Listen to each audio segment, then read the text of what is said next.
बड़ा रस है कथा में, बड़ा आनंद है इनकी भक्ति में। और जिन राम के चरित्र की वार्ता करने हम बैठे, जिन हनुमान के चरित्र की वार्ता करने बैठे, वो राम हमारे आराध्य, हमारे भारत के संपत्ति, हमारे विश्व की धरोहर, क्या कहना।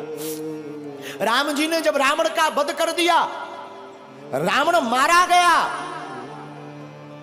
रात का समय और रात्रि के काल में, रात्रि के समय में प्रभु राम चांद की चांदनी को निहारते हुए एक शिला पर बैठे हैं। उसी समय पीछे से एक स्त्री आई और स्त्री की छाया राम जी ने देख ली, और स्त्री की छाया देखकर प्रभु राम खड़े हो गए, और खड़े होकर के धीरे से हाथ जोड़कर कहा, कौन हो मां? हे मां, तुम कौन हो? कृपा करके अपना परिचय दीजिए। इतना सुनते ही वो छाया रूपी जो स्त्री थी फबक फबक कर रोने लगी। प्रभु श्री राम ने कहा, क्या हुआ, कौन हो तुम? तो वो जो स्त्री थी वो बोली, राम मैं कोई और नहीं, मैं अभाग्नि पापनी रावण की पत्नी मंदोदरी हूं। तो प्रभु श्री राम ने कहा, मां रावण का तो आज वध हो गया और तुम इतनी जल्दी इतनी रात को अकेली मेरे पास क्यों आई हो? क्या बात है मां, सब ठीक तो है, सब खैरियत तो है ना मां? मां हम जानते हैं आपको आज कष्ट हुआ होगा, पर करें क्या, विधि का विधान है। युद्ध में तो मृत्यु और जन्म, जो बच जाता उसका पुनर्जन्म हो जाता, जो नहीं बचता उसकी मृत्यु होती है। मंदोदरी कहती, राम मैं कुछ नहीं देखने आई, बस तुम्हें देखने आई। राम जी ने कहा, क्यों मां? तो मंदोदरी कहती है, राम मैं देखना चाहती हूं कि वो वीर कौन है, वो रघुवीर कौन है जिसने हमारे इतने शहंशाह पति को ढेर कर दिया, और उसमें ऐसी कौन सी बात है कि जो हमारा पति किसी नहीं जीत सका, उसको भी मार डाला। तो प्रभु राम ने हाथ जोड़कर पूछा, मां आपने मुझ में ऐसा क्या देखा, जरा बताओ जो तुम्हारे पति से अलग है। मंदोदरी कहती, राम एक मेरा पति था जो पर स्त्री को अपनी पत्नी नहीं बनाना चाहता था, और एक राम तुम हो कि स्त्री की छाया देख करके भी खड़े होकर मां से संबोधित करते हो। ये राम का आदर्श, ये प्रभु श्री राम का स्थापित आदर्श है।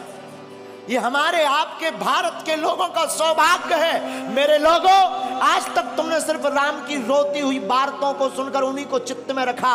राम वनवासी है तो राम वीर भी है, और राम रघुवीर भी है, और राम के दूत महावीर भी है। और हम तुमसे इस बात से ये कहना चाहते हैं कि तुम राम के वंशज हो, तुम भी वीर हो। अब सनातन की रक्षा के लिए तुम भी खड़े हो जाओ और हिंदुओं एक हो जाओ।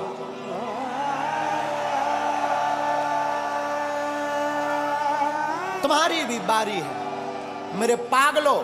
ना तो हम तुम्हें चमत्कार दिखाने आए हैं, ना हम तुम्हें कथा सुनाने आए हैं।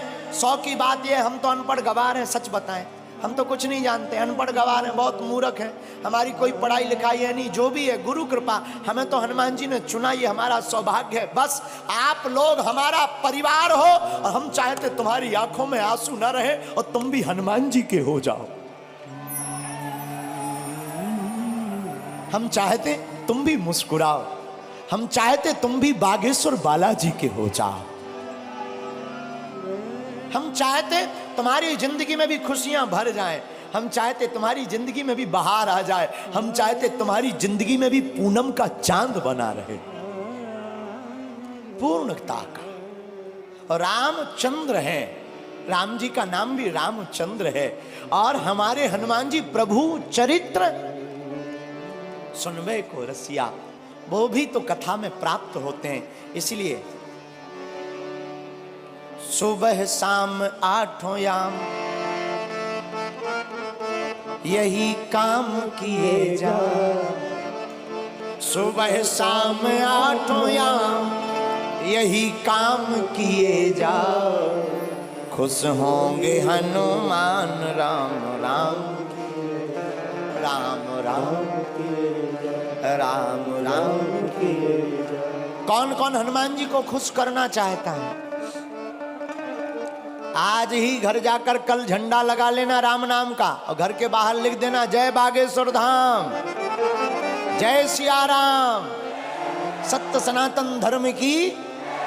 बस ये 3 चीजें लिख देना घर के बाहर, और जब मौका मिले तब सुबह शाम 8 याम, सुबह शाम 8 याम यही काम किए जा। कौन सा? जो अभी कर रहा।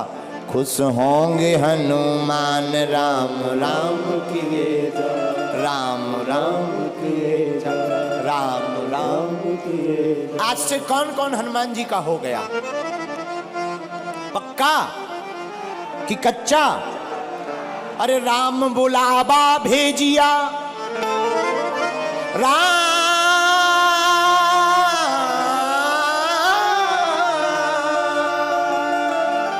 राम बुलावा भेजिया, दिया कबीरा रोए,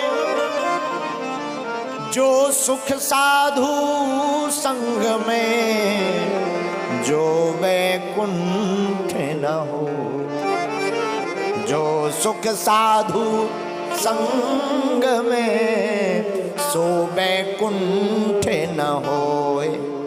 आप लोग 4 घंटे से बैठे, क्या तुम्हें घर की याद आ रही? भूख? जो कर्जा चुकाना है वो याद आ रहा है क्या? जो मिलने जाना है वो याद आ रहा है क्या? देखो कितनी अद्भुत बात है। प्रभु की कथा में तुम्हें कुछ याद नहीं आ रहा। हम यही तुमसे कहना चाहते हैं, तुम थोड़ा मुस्कुराते हो, फोटो अच्छी आ जाती है। जिंदगी भर मुस्कुराते रहो, पूरी जिंदगी भी तो अच्छी आ जाएगी यारो, हैं? इसीलिए आप कथा में थोड़ा बैठे, आपको भूलने की आदत पड़ने लगी। हम तुमसे यही कहते हैं, तुम्हारी जिंदगी में दुख है, तुम सदा के लिए बागेश्वर धाम के हो जाओ। दुख का तो पता ही नहीं चलेगा कहां भाग गए हैं।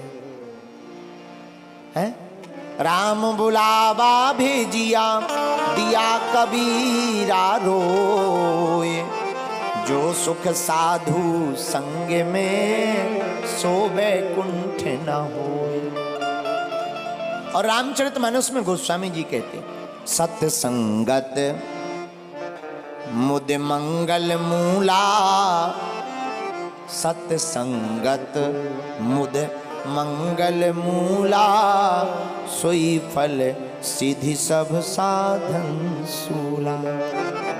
और दूसरी जगह रामायण में गोस्वामी जी कहते हैं, बिनु सत्संग विवेक न होई, राम कृपा बिनु सुलभ न सोई। और हनुमान चालीसा में भी हनुमान जी के लिए लिखा, प्रभु चरित्र सुनबे को रसिया, प्रभु चरित्र सुनबे को रसिया, राम लखन सीता मन बसिया, राम लखन सीता मन बसिया। तो जैसे हनुमान जी कथा के प्रेमी हैं, तुम भी हो जाओ। तो जैसे हनुमान जी का चारों युगों में नाम है, तुम्हारा कलयुग में ही हो जाए। हैं? कई लोग तो ऐसे आते हैं, जैसे आते वैसे ही चले जाते हैं। कई लोग ऐसे आते हैं, जैसे आते हैं वैसे ही चले जाते हैं। फिर आए किस लिए? जगह बुक करने के लिए। हैं? अरे आए ही हो तो कुछ काम कर ले ऐसा, तेरा नाम हो जाएगा। कुछ काम कर ले ऐसा, तेरा नाम हो जाएगा। जो राम गुण गाएगा वो नाम पाएगा, राम गुण गाएगा नाम हो जाएगा। जो राम गुण गाएगा सो नाम हो जाएगा। जो राम गुण गाएगा नाम हो जाएगा, नाम हो जाएगा। इसलिए मेरे पागलों, आज की कथा का सार यही है कि चाहे जैसे हो, जिंदगी में कथा को सुनना बहुत ही जरूरी है। क्या है? अरे जोर से बोलो, है कि नहीं? लेकिन एक बात बोले, लोग गुरु जी की नहीं मानते पर गधा की मान लेते हैं। हाँ, लोग गुरु जी की नहीं मानते पर गधा की मान लेते हैं। हमारी प्रार्थना है। अच्छा एक बात हो, कथा में आने से माथा टेकना पड़ता, मस्तक रखना पड़ता, क्यों? क्या जरूरी है? हमें नहीं पढ़ना, हम बहुत बड़े आदमी हैं, बहुत बड़े पद पर हैं, हम क्यों माथा रखें? क्या हो जाएगा माथा रखने से? ठटरी के बारे। अच्छा तुम ठटरी बारे समझते हो? हमको लगता है तुम पुराने पागल हो, पहचान के हो, हमारी रिश्तेदारी में भी हो। है? जो ठटरी के बारे समझते हैं हम समझ जाते हैं कि ये पुराने पागल हैं, क्योंकि ठटरी के बड़े बुंदेलखंडी शब्द है, वो हम ही भर को समझ में आता है। तो हम आपको क्या बता रहे थे कि लोग गुरु की नहीं मानते पर गधा की मान लेते। बताना ये चाह रहे हैं आप जैसे भी हो, अच्छे हो, हमारी प्रार्थना है 2 वक्त जब तक रहेगी जिंदगी, फुर्सत ना मिलेगी काम से, कुछ वक्त ऐसा निकालो प्रेम करो भगवान से। सत्संगति के लिए समय निकालना। और अगर तुम निर्बल हो तो बलवान हो जाओगे, बस तुम हनुमान के हो जाओ। दूसरा सूत्र आज की कथा का, निर्बल को भगवान सबल बनाते हैं जो हनुमान का गुण गाते हैं। तीसरा सूत्र, राम के चरित्र को चित्त में उतारोगे तो चित्त का भूत भाग जाएगा, राम जी का दूत अंदर का जाग जाएगा। आज की कथा का चौथा सूत्र आज की कथा का ये था, अपने अपने घर के बाहर झंडा लगाओ, क्योंकि जिस द्वार पर राम नाम लिखा होता, धर्म ध्वज होता, वहीं राम जी के दूत टिक जाते हैं। 5वां सूत्र, हम सब हिंदू एक हैं। इस भाव के साथ जीवन को जियो।